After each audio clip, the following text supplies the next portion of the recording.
आप सबों को मेरा जय मसीह की।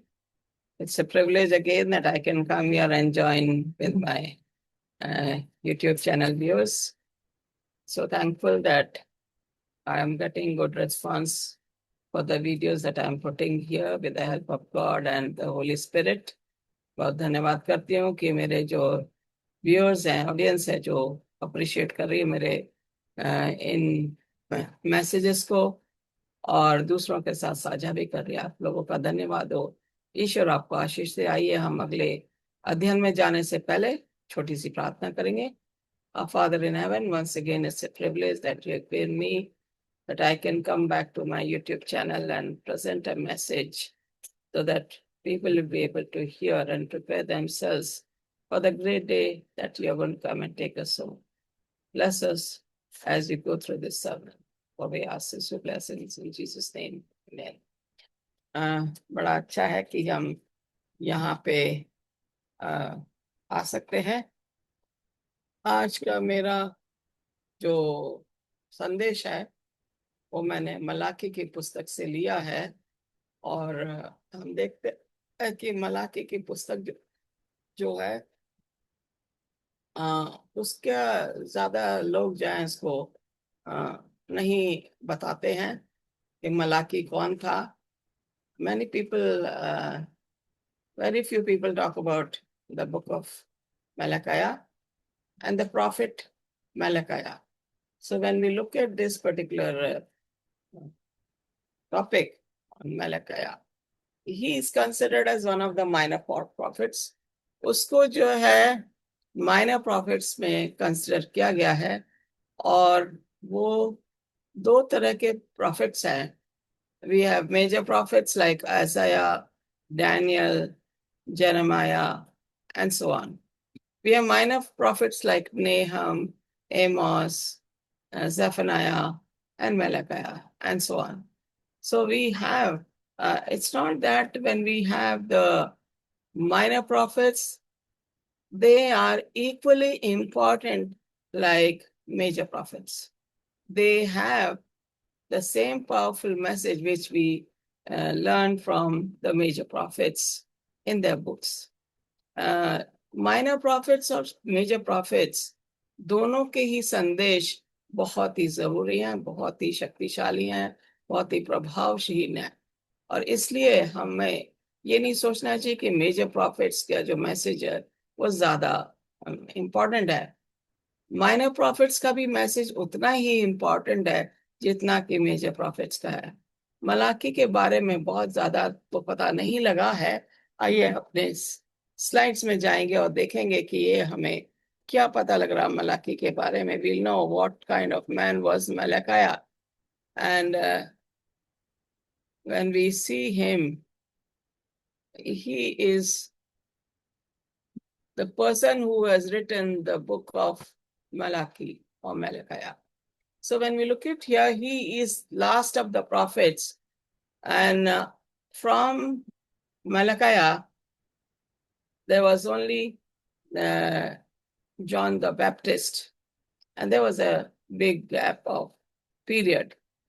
मलाकी के बाद जो अगला प्रॉफिट जो था वो जॉन द बैप्टिस्ट, यूहन्ना बपतिस्मा देने वाला था और इस दौरान में काफी लंबा अरसा हुआ है मलाकी के बाद जॉन द बैप्टिस्ट को आने के लिए। और यहाँ पे हम देखते हैं जॉन द बैप्टिस्ट जो है उसने यीशु मसीह के लिए रास्ता तैयार किया और वो फोररनर भी कहा गया है। John the Baptist is also known as the forerunner of Jesus Christ, and therefore he was preparing the souls for God's kingdom. When we look at here, who is Malachi? His name means my messenger.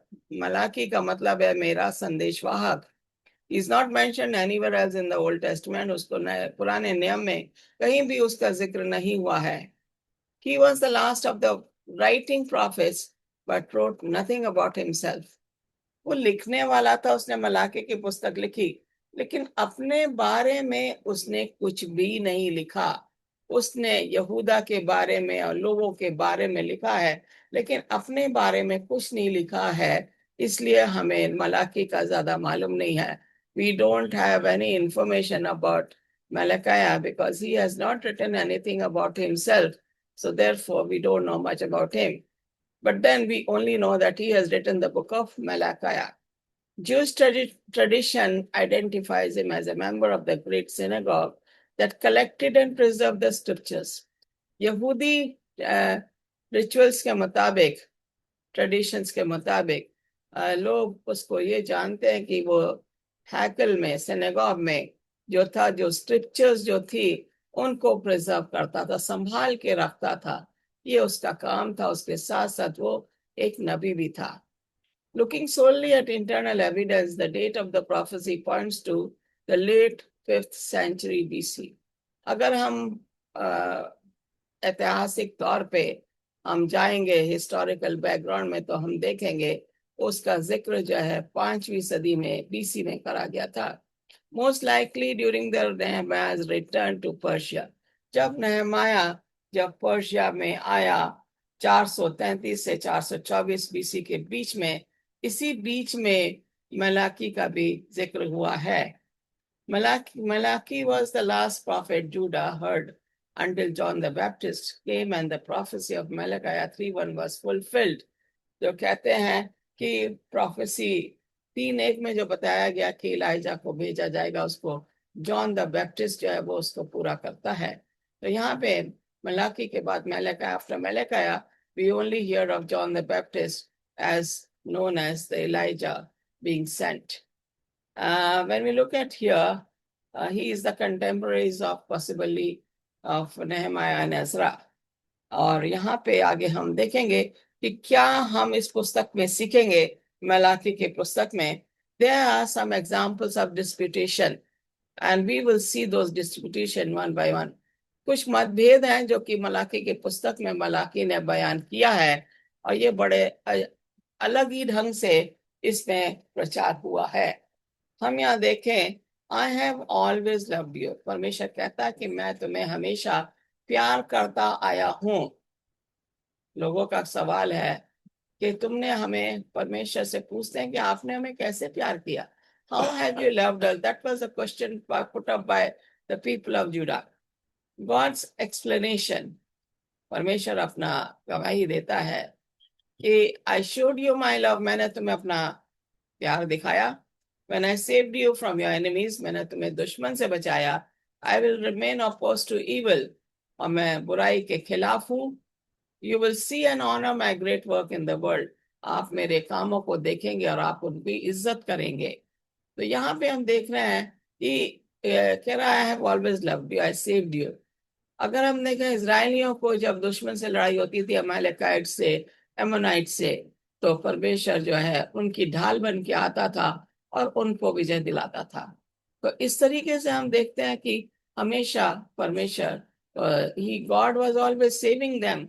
When we look at them, when they fought with the Ammonites and Amalekites and so on, Moabites, it was God who gave them the victory. And even when the walls of Jericho fell, there again God gave them the victory. God fought for them. They made round of the city 7 times, and 7th day they made 7 rounds. And therefore the walls of the Jericho fell.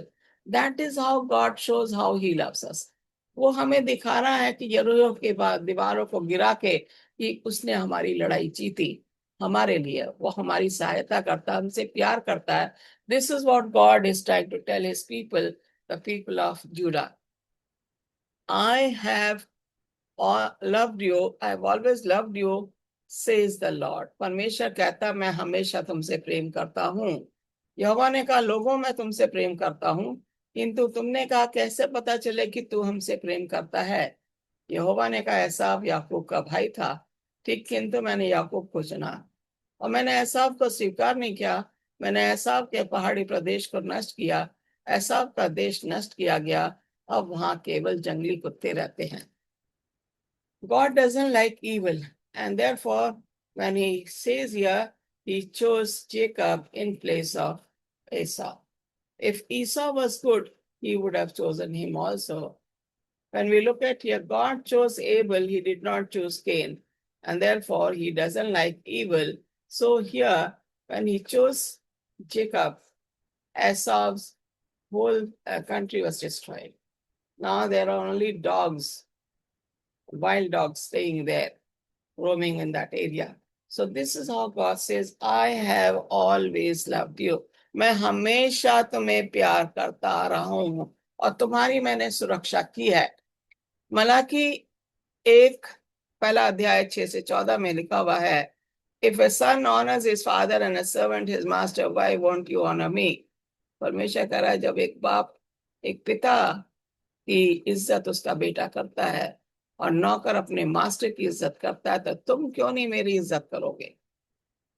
लोग कहते हैं, यूदा यहूदा के लोग, how have we shown contempt for your name, how have we dishonoured you, हमने कैसे आपकी बेइज्जती की है, कैसे हमने आपको रिस्पेक्ट नहीं दी है? God's explanation, you dishonored me by sacrificing crippled animals. तुमने बीमार जानवरों को सैक्रिफाइस करके तुमने मेरी बेइज्जती किया है। You won't dare offer to the governor, अगर आपको गवर्नर को कोई अच्छी चीज देनी पड़े तो आप बीमार चीज नहीं देंगे। Close the temple and stop offering sacrificing. अगर आपने ऐसा ही करना है तो वो कह रहा कि मंदिर बंद कर दो और पूजा बंद कर दो, आराधना बंद कर दो, कोई फायदा नहीं, तुम मेरी इज्जत नहीं करते हो, बीमार जानवरों की सैक्रिफाइस करते हो, इसलिए परमेश्वर खुश नहीं है। यहाँ पे हम देख रहे हैं ये याजक परमेश्वर को सम्मान नहीं देते। सर्वशक्तिमान यहोवा ने कहा, बच्चे अपने पिता का सम्मान करते हैं, सेवक अपने स्वामियों का सम्मान करते हैं। मैं तुम्हारा पिता हूं, होते तुम मेरा सम्मान क्यों नहीं करते? मैं तुम्हारा स्वामी होते तुम मेरा सम्मान क्यों नहीं करते? याजकों, तुम मेरे नाम का सम्मान नहीं करते, किंतु तुम कहते हो हमने क्या किया है, जो प्रकट करता है कि हम तेरे नाम का सम्मान नहीं करते। यहोवा ने कहा, तुम मेरी वेदी पर अशुद्ध रोटी लाते हो, किंतु तुम कहते हो रोटी अशुद्ध कैसे है? यहोवा ने कहा, तुम मेरी वेदी का सम्मान नहीं करते। You don't respect the altar where you are sacrificing, and God is not happy with the house of Judah because they have no respect for God, and God is sad about it. So he is telling, you don't respect me at the altar, you sacrifice crippled animals, and therefore it's better you stop sacrificing. So this is where God is trying to tell them. When we go to the Malachi chapter 2 verses 1 to 9, we see another disputation here. God's statement is, priests have failed to set their heeds to honor my name. Your festival will be dishonored. People's question, हम यहाँ पे देखेंगे दूसरा दिन, अब हे याजको, ये आज्ञा तुम्हारे लिए, यदि तुम हम इसे ना सुनो और मन लगा के मेरे नाम का आदर ना करो, तो सेनाओं का यहोवा यूं कहता है कि मैं तुमको शाप दूंगा, और जो वस्तुएं मेरी आशीष से तुम्हें मिली हैं उन पर मेरा शाप पड़ेगा, वरन तुम जो मन नहीं लगाते हो इस कारण मेरा शाप तुम पे पड़ चुका है। देखो, मैं तुम्हारे कारण बीज को झिड़कूंगा, तुम्हारे मुंह पे तुम्हारे पर्वों के पशुओं का मल फैलाऊंगा। God is very upset with the people, those who do not respect God, जो परमेश्वर की इज्जत सम्मान नहीं देते हैं। यहूदा का घराना कह रहा, हमने किस तरीके से आपको हम फेल हुए हैं आपको इज्जत ना देने के लिए। उन्होंने कहा, तुमने जो महायाजक हैं उन्होंने क्या करा है? उन्होंने मेरी आज्ञा का पालन नहीं किया है। And when we look at here, you have violated the covenant requirements and failed to teach the people in the knowledge of me. लोगों को आपने सिखाया नहीं, मेरे बारे में नहीं बताया। याजकों का काम था कि लोगों को बताएं परमेश्वर के बारे में, और वो यहाँ पे वो फेल हो गए हैं परमेश्वर का काम करने में, परमेश्वर की सेविकाई में, इसलिए परमेश्वर उनसे अप्रसन्न है। Have we not all one father, तो ये कहते हैं कि क्या हमारा एक परमेश्वर नहीं है?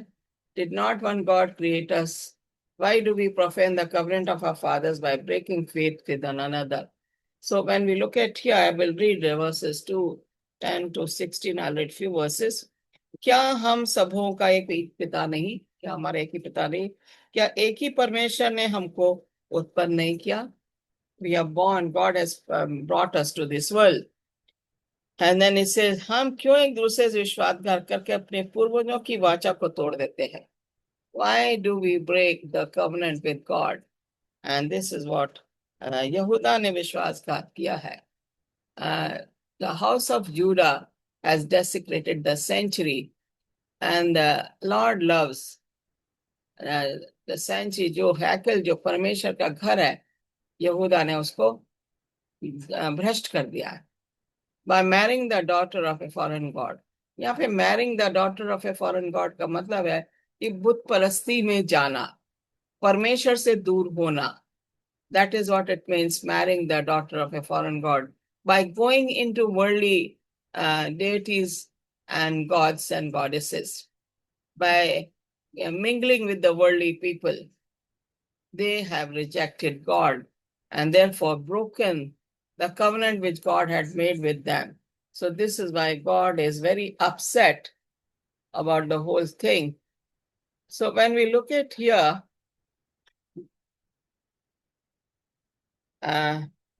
we again go to verse 14. It says here, तुम पूछते हो हमारी भेंट यहोवा द्वारा स्वीकार क्यों नहीं की जाती? क्योंकि यहोवा ने तुम्हारे किए बुरे कर्मों को देखा है. When we look at here, Cain, he offered God the sacrifice of all his first fruit of his garden. God wanted he should sacrifice a 1-year-old lamb.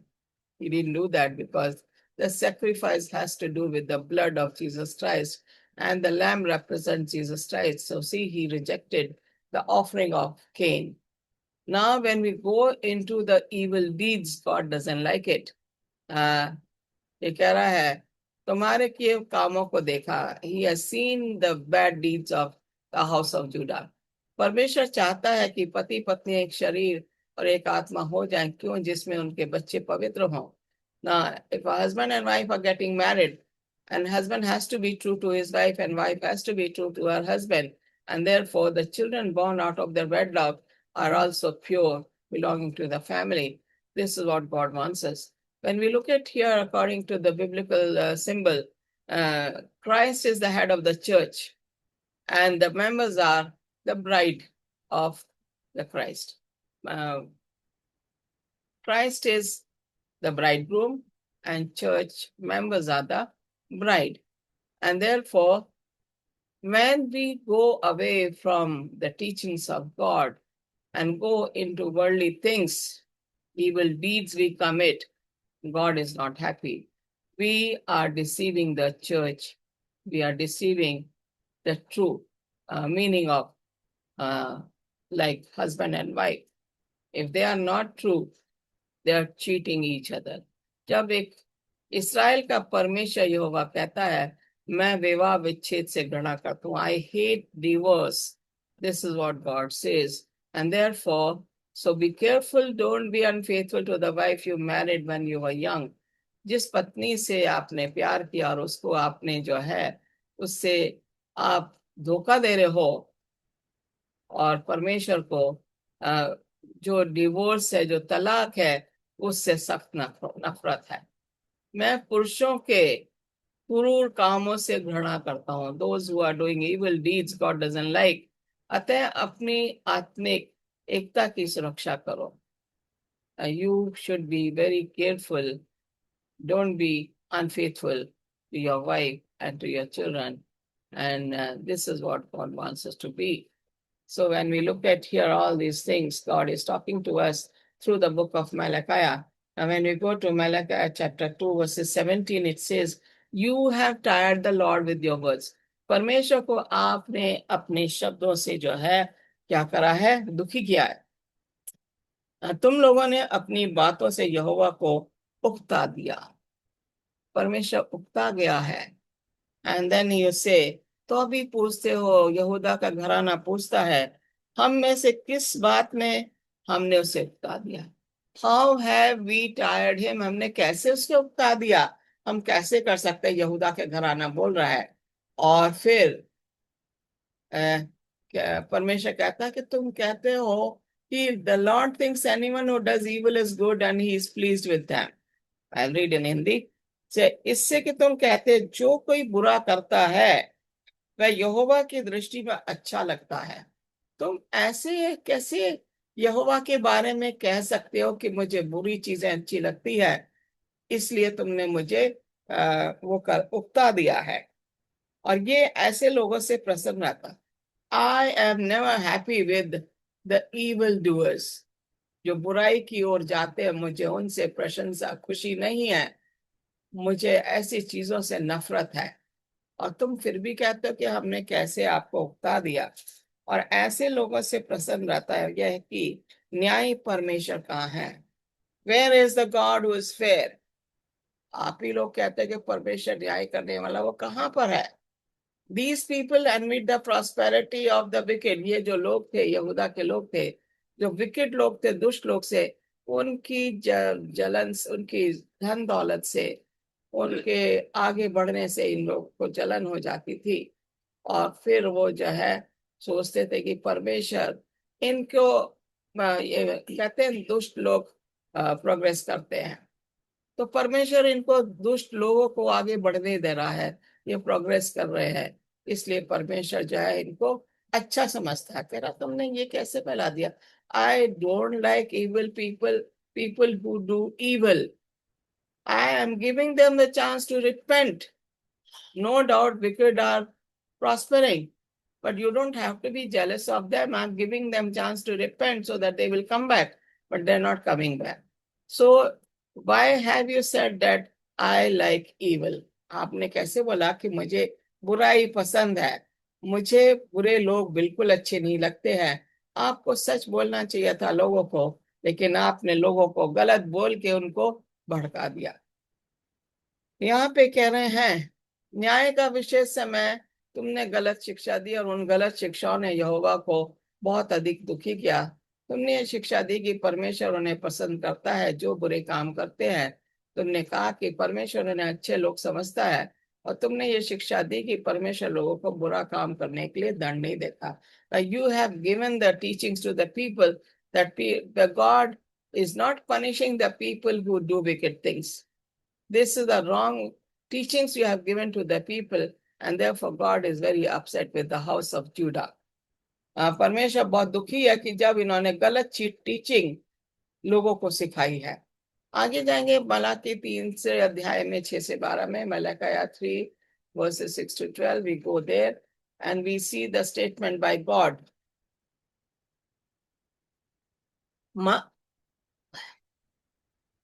My faithfulness to my covenant never changes. परमेश्वर कह रहा है मैं जो वाचा बांधता हूं वो कभी मैं नहीं बदलता। But you keep turning away, तुम अपने रास्ते बदल देते हो, इसलिए तुम्हारे पास समय है कि मेरे पास वापस आ जाओ। लोग पूछ रहे हैं, यहूदा के घराने के लोग पूछ रहे हैं, how can we return to you, how do we rob you? हम कैसे तेरे पास वापस आते हैं, और कैसे हमने तुझे चोरी की है? और यहाँ पे जो है God's explanation, you turn away from me by refusing to pay the tithe you owe, you rob me when you rob the widows, orphans, Levites, and the aliens who depend on the tithe that belongs to God. I'll bless you abundantly if you pay. यहाँ पे बड़े strictly परमेश्वर कह रहा है कि तुमने किस तरीके से मुझे परमेश्वर के यहाँ चोरी की है। मैं यहोवा हूँ, इससे मैं नहीं बदलता। और आगे लिखा हुआ, किंतु तुमने मेरे नियमों का पालन नहीं किया। You have not obeyed my laws. यहाँ तक कि वे तुम्हारे पूर्वजों ने भी मेरा अनुसरण करना बंद करे। Even your ancestors did not obey me. मेरे पास वापस लौटो, you come back to me, मैं तुम्हारे पास वापस आ जाऊंगा। I will come back to you because I still love you. तुम कहते हो हम वापस कैसे लौट सकते हैं, how can we return back to you. परमेश्वर का लूटना बंद करो। Don't rob God, stop robbing God. This is what God is saying. लोगों को परमेश्वर की चीजें नहीं चुरानी चाहिए। परमेश्वर की चीजें क्या है? आप काम कर रहे हो, आपको दशमांश परमेश्वर को देना है। जब आप दशमांश नहीं दे रहे हो तो आप परमेश्वर के घराने की चोरी कर रहे हो। परमेश्वर को लूटना बंद करो। लोगों को परमेश्वर की चीजें नहीं चुरानी चाहिए, किंतु तुमने मेरी चीजें चुराई। My tithes and offering you have stolen. तुम कहते हो हमने तेरा क्या चुराया? यू से व्हाट हैव वी रॉब। तुम्हें मुझको अपनी चीजों का 10वां भाग देना चाहिए था। तुम्हें मुझे विशेष भेंट देनी चाहिए थी, किंतु तुमने वे चीजें मुझे नहीं दी। इस प्रकार तुम्हारे पूरे राष्ट्र ने मेरी चीजें चुराई। इससे बुरी घटनाएं तुम्हारे साथ घट रही हैं। सर्वशक्तिमान यहोवा ये सब कहता है। Now God is very clearly telling them, if you don't pay your faithful tithe and offering to God, you will suffer. And this has happened even in the past. This is happening even now. When we hold back the tithe that is God's share and thanks offering and other offerings that we are supposed to give to God, we get into problem of finance. We get into problem. The blessings don't come to us if we are not giving God's share back to the church to support the Levites and widows and the poor and the needy. This is what our offering is meant for. सर्व शक्तिमान यहोवा ये सब कहता है, इस परीक्षा की जांच करो। He says, test me, you give and test me. If you are giving 10% and keeping 90%, you see how I will bless you. अपनी चीजों का 10वां भाग मुझको लाओ। मुझे सिर्फ 10वां हिस्सा चाहिए, 90% तो तुम्हारे पास है। उन चीजों को खजाने में रखो। Keep them in the store house of God. मेरे घर भोजन लाओ, you will have it plenty of food. मुझे परख कर तो देखो, टेस्ट मी एंड सी। यदि उन कामों को करोगे तो मैं सच ही तुम्हें आशीर्वाद दूंगा। If you will faithfully return your tithe and offering to my house for my work, I will surely bless you. तुम्हारे पास अच्छी चीजें वैसे ही हो जाएंगी जैसे गगन में होती हैं। You can just test me. Whatever you want, you will be given. You will have it in your home. But then you have to be faithful in paying your tithe and offering. तुम हर चीज आवश्यक से अधिक पाओगे। Even what you don't require, you will be given. मैं कीड़ों को तुम्हारी फसलों को नष्ट नहीं होने दूंगा। When you don't pay your tithe and offering, and this happens usually in the village, the farmer, they say, oh, we will give to the pastor, and then they stop giving. Why should we give to the pastor? We are earning, we should be keeping to ourselves. So there the crop, is destroyed through floods, through any other drought or any other means. This is how God punishes the people when you don't pay your tithe and offering to the church and support the church. That is God's share. You cannot hold that one. परमेश्वर का जो हिस्सा है उसको देना है। अगर आप नहीं दोगे तो आपको जो है बरकत नहीं मिलेगी। अन्य राष्ट्र के लोग तुम्हारे पति भले रहेंगे। तुम्हारा देश सचमुच आश्चर्यजनक देश होगा। सर्वशक्तिमान यहोवा ये सब कहता है। It is God who tells them, test and see how I will bless you. Give back what is God's share and don't rob God of your money. Now we go on to Malachi chapter 3 verses 13 to 15 and we see here your words have been harsh against me. तुमने मेरे विरुद्ध टिटाई की बातें कही हैं। Yet you say, what have we spoken against you? फिर भी कहते कि हमने क्या बोला तुम्हारे लिए? You have said it is useless to serve God. हमने कहा परमेश्वर की सेवा करना बेकार है। What profit is it that we have kept his ordinance? हमारा तो कोई भला नहीं हुआ परमेश्वर के वचन का पालन करने के लिए। और फिर कहता है, and that we have walked as mourners, हम तो जैसे एक दुखी इंसान है, दुख मना रहा है before the Lord of hosts. So now we call the proud blessed. हम जो घमंडी लोग हैं उनको हम कहते हैं वो आशीषित है। For those who do wickedness are raised up. जो दुष्ट है वो तरक्की कर रहे हैं। They even tempt God and go free. परमेश्वर का भी वो परीक्षा लेते हैं और वो फ्री में हो जाते हैं। Denial will not excuse your accountability. अगर हम किसी चीज की नकार रहे हैं, उससे हमें कोई भी फायदा नहीं होगा। यहाँ पे हम देखेंगे न्याय का विशेष समय। यहोवा कहता है, तुमने मुझे अच्छी बातें कही, तुमने मुझसे अच्छी ओछी बातें की। ओछी का मतलब नॉट गुड। ओके। किंतु तुम पूछते, हमने तेरे बारे में क्या कहा? In spite of talking against me, you still say what have you said to God? तुमने कहा यहोवा की उपासना व्यर्थ है। Worshipping God is useless, that is what you have said. हमने वे काम किए जो यहोवा ने करने को कहे। What God has told us we did, but we were not benefited. किंतु हम लोगों को कुछ भी नहीं मिला। God is not blessed us, we stop working for God. This is what you people have said. हम अपने पापों के लिए वैसे ही दुखी रहे जैसे मैयत में रोते हैं।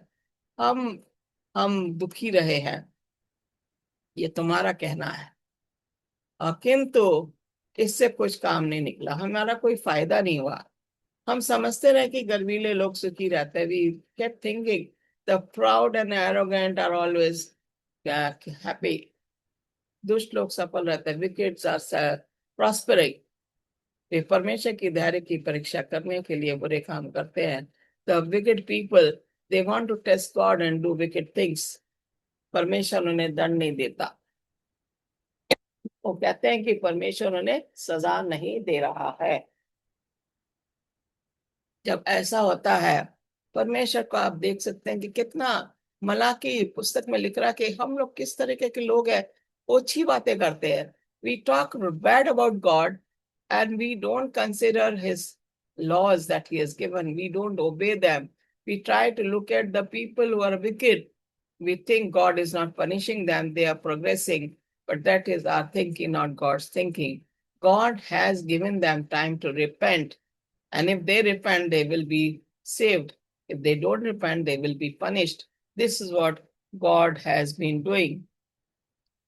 न्याय का समय आ रहा है। यहाँ पे हम देखेंगे, for behold the day is coming burning like furnace, and all the arrogant and every evildoer will be chef. And the day that is coming will set them ablaze, says the Lord of hosts, so that it will leave them neither root nor branch.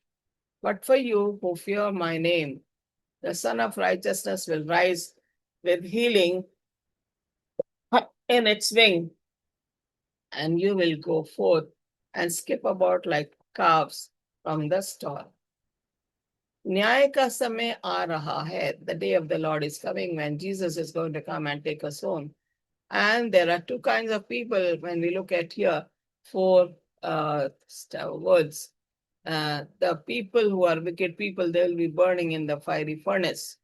That is their punishment. They'll be burning in hell like chef. And when we look at the other group, किंतु मेरे भक्तों, तुम पर अच्छाई उगते सूरज के समान चमकेगी. They will be shining like the light of the sun, because they have done wonderful things for God. They have obeyed the laws and they've kept the covenant with God. This is how God is going to reward them by taking them to heaven. This is how he's going to do his judgment for wicked as well as the righteous people. यहाँ पे परमेश्वर अपना न्याय करेगा. जो बुरे लोग हैं वो आग की भट्टी में जलाए जाएंगे, जैसे भूसा जल जाता है वो वैसे जलेंगे. लेकिन जो परमेश्वर के वफादार हैं, उनको परमेश्वर स्वर्ग का राज्य देगा, क्योंकि वो उसने कहा है कि मैं तुम्हारे लिए जगह तैयार करने जा रहा हूं. जहां मैं जाऊं, जहां से मैं आऊंगा, जहां मैं रहता हूं, वहां तुम भी मेरे साथ रहोगे. ये परमेश्वर का हमारे लिए वायदा है. और हम उस दिन के लिए वेट कर रहे हैं कि जब परमेश्वर आएगा और हमें वहां ले जाएगा जहां पे वो हमें अपने साथ हजारों वर्षों तक रखेगा. परमेश्वर आपको आशीष दे. प्रार्थना करेंगे कि हमारे स्वर्गीय मान परमेश्वर पिता, तेरा धन्यवाद हो, तूने मुझे शब्द दिए बोलने के लिए. अब जब मैं इसको अपलोड करती हूँ और लोग इसको सुनते हैं और देखते हैं, उनको आशीषित कर, ताकि ये दूसरे लोगों तक साझा कर सके और तेरा प्रोग्राम जो है 200 लोगों तक पहुंचाया जाए. और हम लोगों को तैयार करने वाले बने तेरे राज्य के लिए। ये हमारी प्रार्थना है, हमारी प्रार्थना को सुनो, ग्रहण कर। आमीन। God bless you, and I'll be back soon.